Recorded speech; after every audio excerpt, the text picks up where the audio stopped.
Hello and welcome. This is DCC Productions for Danger Canadian Content. I'm the Moose and we're live from the Factory Girl in the Danforth. Today we're talking to a star in our firmament for some time now, seriously, Joan Smith from Littlefoot Longfoot, and welcome. Thank you. I want to start really with a quick question around the last time I think we saw you play was for the Bowie Tribute. Oh yeah, what is the Old Laurel, but now it's not called something else. Yeah, it was Rancho before that. And then the Laurel, and you say I've got no idea. So how did you get into that? Because it was a massive night. Yeah, it was a huge night. Yeah. Who was it? Someone. It is someone who I'm friends with on Facebook, and right now her name's eluding me. But Okay. she books at the Old Laurel, and she also works with Dan Burke from Silver Dollar, Velvet Underground. I wish I could remember her name. She's a really awesome person. She does sound there, and so she just amassed this huge quantity of musicians. But it really was a huge quantity of musicians, wasn't it? There had to be over like 40 musicians going up and off that stage. Yeah, I saw that when we started, before you guys came on, the Mercy Now were playing. Yeah. I saw that. That was great. They're huge. But you played with Clem and Jason from Cowbell, Indeed. if I remember rightly. And also Danny Nash. I was going to come to that. Oh, okay, sorry. But I mean, no. Did you get to pick your own songs that night as well for the Bowie piece? Yeah, we did. Michelle, her name is Michelle Buscat. Okay. Yes, I believe that's her name. Sorry, Michelle. But she asked, like, what songs would you like to do? And then meanwhile, she was coordinating with all the other musicians. People were giving in their first picks, their second picks. And we got to do our first picks, which was great. I think we also asked for Suffragette City, but then that band with the amazing 15-year-old girls wanted to do it, so. Was that that's what it was, yeah? I forget their name. I couldn't stay all night. We couldn't stay all night. I shot what I could, but the lighting, sorry, the guys in former Laurel Rancho, the lighting in there is horrendous. It's lacking, and then also the stage is incredibly deep, so it's hard to get a shot of the whole band. It was seriously, there was one shot, I think you might have seen it, one shot, but that was the only real shot we actually got from the whole thing. Right, yeah. Despite shooting loads of people, it just didn't happen. No. But yeah, there were loads of people in there. I actually saw Cattle in there as well at the bar. Yeah. I don't know if they played or not. No, they would just drop by to say hi. I saw right. them briefly. They were going to do a Motorhead tribute, I think, the following week at the Silver Dollar. So they were just dropping by to check out the scene. No, that's cool. That's excellent. No, I was intrigued mainly because obviously we talked before a little bit about a long time ago about collaboration in Toronto, and you and Cowbell have been part of one another. If that's the right terminology for some time, yeah. For sure, yeah. But then Danny Nash comes along as well. Yeah, I started working with Danny. We have a project now called Muscadaza. Yeah.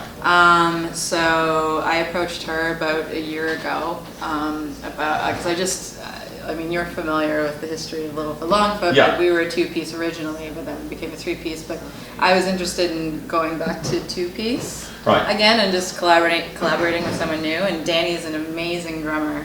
I got that. Yeah. Yeah, like she's also a really amazing singer-songwriter and guitarist, but I was really interested in her drumming and singing skills. So we started working together, and we've so far released 3 songs, and we have a couple more shows coming up. And well, it's going to be one of my questions, because you said before about the Littlefoot going from 2 to 3, and all those.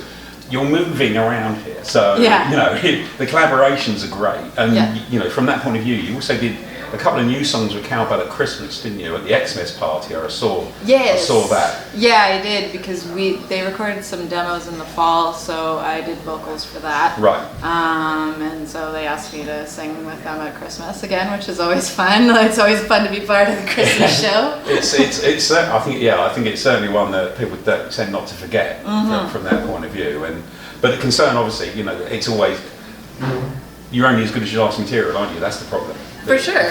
With that. So, not just you, but anybody. Yeah. So, in terms of collaborations and moving on and shooting, it's, new songs right in particular, that becomes incredibly important. But how much of that then ends up being, you've got songs out with Muscadaza now, is that looking at albums moving forward, or are you just looking at what's up, what you put out at the moment? So I mean, I'm always looking to move forwards with everything that I'm doing. It's always a matter of just time management, and the more that you spread yourself around. Like, I mean, I've been interested in spreading myself around because everybody's busy. Yes. So we all are trying to coordinate schedules. So if I stick to one thing, focusing with, depending on just like one or two other people always, I'll end up sitting around with my dick in my hands, or so to speak.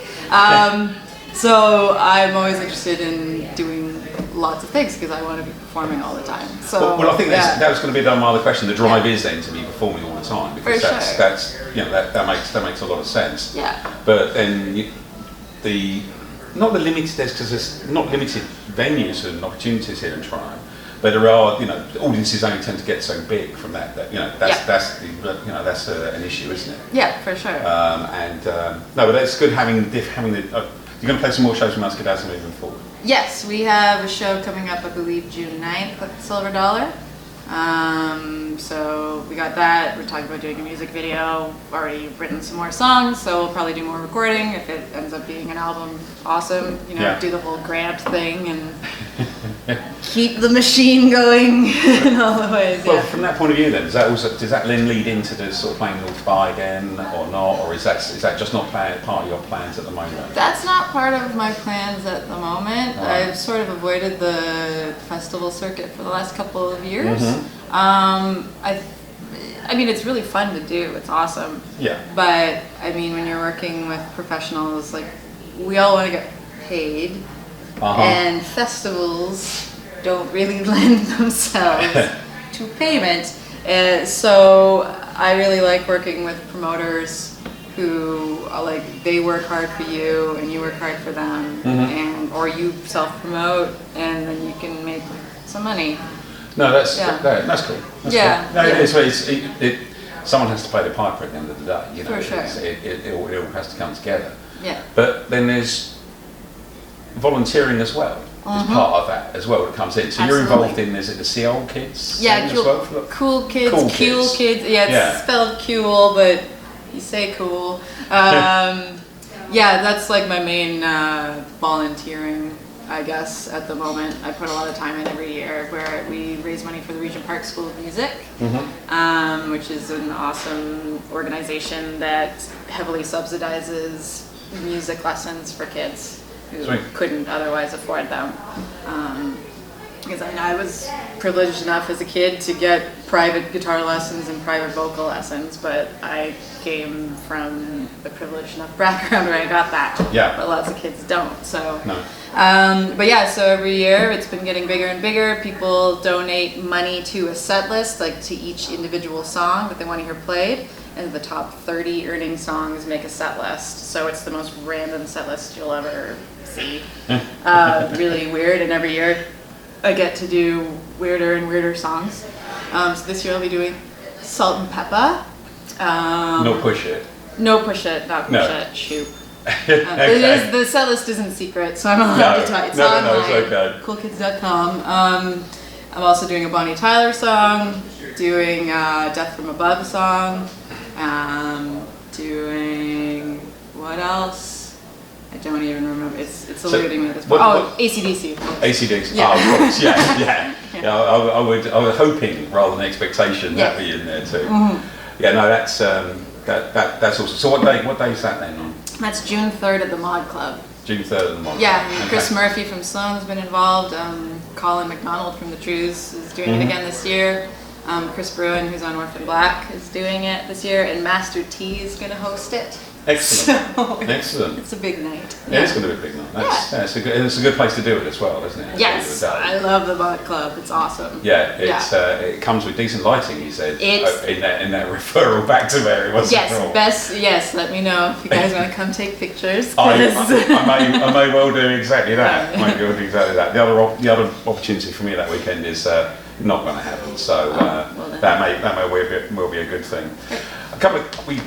A while ago, I remember asking you what your guilty listening pleasure was, and you told me off for having it was a non-guilty listening pleasure. Oh, really? Did I tell you you did. Yeah, and you were right. I'm not saying. Okay. So what if you had to think back to non-guilty listening pleasures? What would What would that be?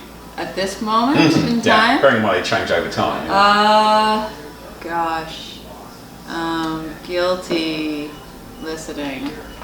I mean, I guess, well, like, the new Beyonce album, I've heard a couple of the songs, but that's not guilty. Like, everyone thinks Beyonce is the coolest thing in the world. Exactly, yeah. But I like that Jack White collaboration she just did. But that's not, these days pop music is what everybody listens to, versus like listening to rock music is more guilty pleasure. Yeah, I did. It's I can't disagree. I had the bizarre experience on Saturday night of watching the final part, the voting part for the Eurovision Song Contest. You watched that? Awesome. Oh yes. Awesome. The Georgia entry was by far the best entry because it was just rock, and it was brilliant. And I thought, I will happily download that at some point and push that up onto the site, simply because I loved every single second of what that was like. Right. But yeah, there, in terms of, I think you're right. The pop piece now is so prevalent. It's top 40 of everything. So, I can't think. Actually, a song that's been in my head a lot recently for no reason at all is "Sunday" by I Mother Earth. I don't know why. Okay. It just popped into my head the other day. I was like, oh yeah, I Mother Earth from the 90s. That was a tune.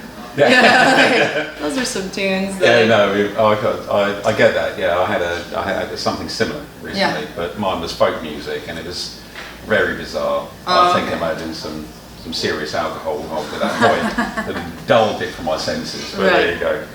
On to something slightly different.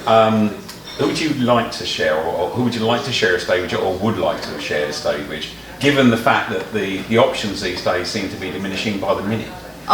In terms of legendary bands? Bands and artists, anyone. I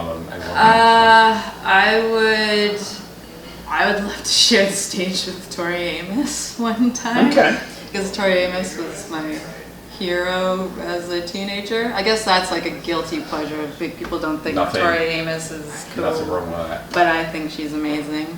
I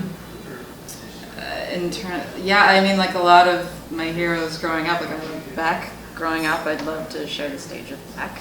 For me, that would be an inspired choice. Simply because he's a genius. He's a total genius. He is a total genius. I've been fortunate enough to see him once, and that was it. But it was amazing. Yeah. And these live with you. I think that's the other thing. You recognise that they live with you. Not just I saw them, but I saw them, and wow. That was just really nuts. Right. Really nuts. Right. Yeah. No, it's weird because obviously with the number of people who, as I say, simply aren't around minute by minute these days. It's like I can't say Prince or Bowie anymore. I don't know if I would have ever said Prince. Prince was one of those things guys that you just took as a genius, but it's like he was taken for granted because he was never at the forefront. Well, the problem is he was so productive. He was so productive. Yeah. It was almost that there's an album a year coming out at least. And people discount it, but it was the quality of the music that was coming out. I think it'll be hindsight. Some of those albums that have come out, people go back to them and revisit them now and say, do you know what? That was really, really much better than we initially thought. Yeah, like I really regret never seeing him live. He was one of those people I'm like, I'll see him sometime, but he's got another 20 years in him, so it'll be fine. Well, we hope so. Sadly not. No, sadly not. No. Oh, okay. Well, thank you for that. Mm-hmm. Right, I think what I'm going to do now, we're going to move into the speed round of doom, which is our way of, you don't have to, the first answer comes into your head. If you want to pass by all means. There is sadly another reference to potentially dead rock stars moving forward, but we'll come to that in a second. Okay, so first one up. Which pizza would most clearly describe your personality? Like a whole pizza.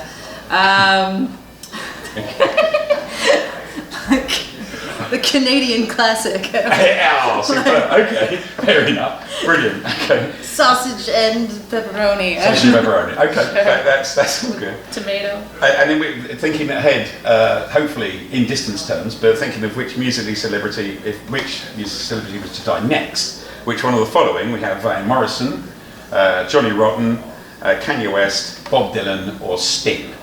which one would I want to die? Yes, if you, or which one would you, if you'd like all the others to live, so. Kanye. Okay, Not thank a you. Kanye fan.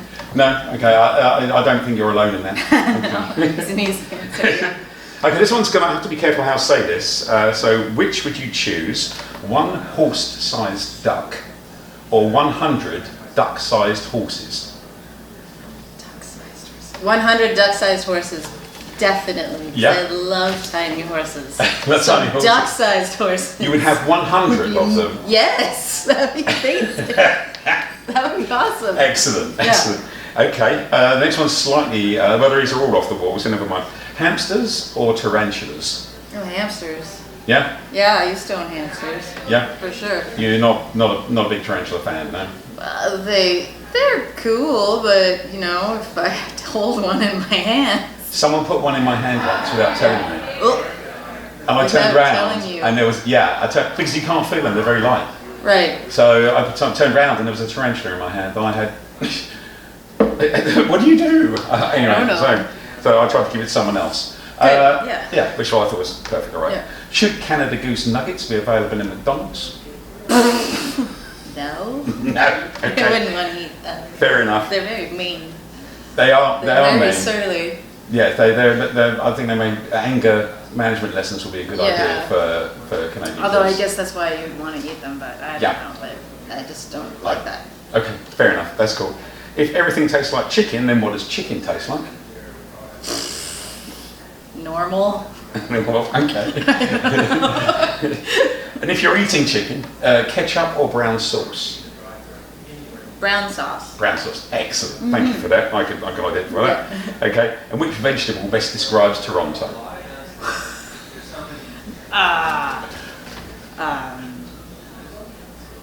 An eggplant. Eggplant. Excellent. That's good. That's known as an aubergine for our Yes. Yeah, because you had to have 2 names for everything. So Okay. yeah, eggplant is good. Eggplant is wonderful. Okay, that's where we're going to come to an end. First of all, thank you very much indeed to Joan. Details of all Longfoot links will be in the credits. Yes, and June 4th at the Bovine, Littlefoot Longfoot is playing. Really? No, yeah, June 4th, the day after Cool Kids. So Cool Kids and June 4th for Littlefoot Longfoot. Yeah. Excellent. Okay, and details of the shows will also be through the link. Thanks to Factory Girl and George. Full details of Factory Girl are also in the credits as they come up. So please subscribe to the YouTube link. The details of the contact link. Until next time, thank you very much indeed. Goodbye.